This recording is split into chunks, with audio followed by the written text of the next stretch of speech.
بسم اللہ الرحمن الرحیم۔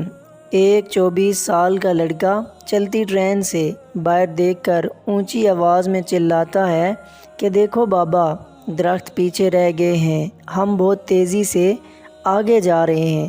باپ اس کی طرف دیکھتا ہے اور خوش ہو کر مسکرا دیتا ہے۔ ایک نوجوان جوڑا بھی 24 سال کے لڑکے کے قریب بیٹھا ہوتا ہے اور غور سے اس کو دیکھ رہا ہوتا ہے اور سوچ رہا ہوتا ہے کہ اتنا بڑا ہو گیا ہے اور کتنی بچگانہ حرکتیں کر رہا ہے۔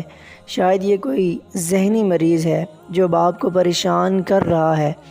اچانک سے پھر لڑکا چلاتا ہے، دیکھو بابا، بادل بھی ہمارے ساتھ ساتھ بھاگ رہے ہیں۔ آخرکار اس جوڑے سے رہا نہ گیا اور لڑکے کے باپ کو کہنے لگے کہ آپ اپنے بیٹے کو کسی اچھے ماہر نفسیات کے پاس کیوں نہیں لے کر جاتے؟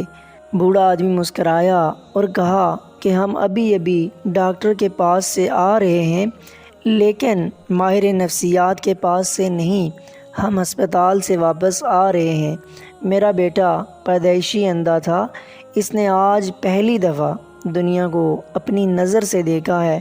آج 24 سال بعد اس کو اپنی نظر سے دنیا کو دیکھنے کا موقع ملا ہے۔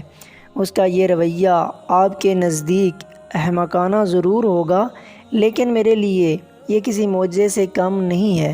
وہ جوڑا لڑکے کے باپ کے پاس آ کر بہت سے ان کے کہے الفاظ اور آنکھوں میں شرمندگی کے آنسو لیے ہوئے بیٹھ جاتے ہیں اور ان کی خوشی میں شامل ہو جاتے ہیں۔